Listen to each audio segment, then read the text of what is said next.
You're going to want to hear about some very interesting news I have about the design of the Galaxy S25 Ultra.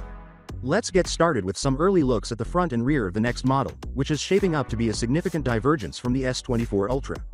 First and foremost, one of the most significant changes is that Samsung has chosen to part ways with those sharp corners. In addition to ditching the bulky middle frame that was around the bezel on the S24 Ultra, the S25 Ultra is adopting a smoother, more rounded shaping, which definitely gives it a fresher, more modern vibe. This means we're getting a much sleeker appearance with significantly slimmer bezels all around. There's been some buzz recently regarding new phone covers to go along with the upcoming introduction of the Galaxy S25 in January. A neat-looking case that may encircle the Ultra model was just leaked by the well-known tipster Ice Universe. This is exactly in line with what we've been hearing from earlier leaks that reveal the device's rounded edges and corners, which make it look even more attractive. The rear camera layout is similar to what we've seen on the S24 Ultra, which is cool, but don't let that fool you. Just because the layout looks familiar doesn't mean the cameras aren't getting some serious upgrades.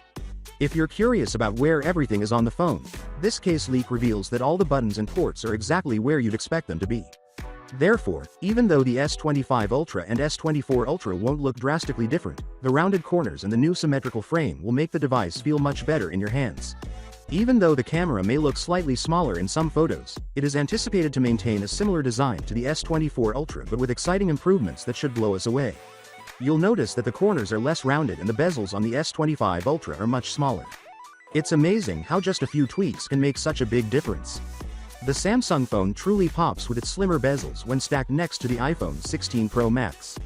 It's important about that initial impression, and that sleek design only serves to make the S25 Ultra look more refined and contemporary. Regarding the back design, this is another instance of evolution. Early rumors suggested a design like the Galaxy Z Fold 6, but the most recent pictures reveal a more distinctive style for the camera lenses. These lenses seem bigger than the S24 Ultra, and the layout has been changed to have smaller gaps between them. Finally, what are your thoughts about it? So without being said, let me know your thought in the comment below, and if you are new here, please subscribe. Peace out.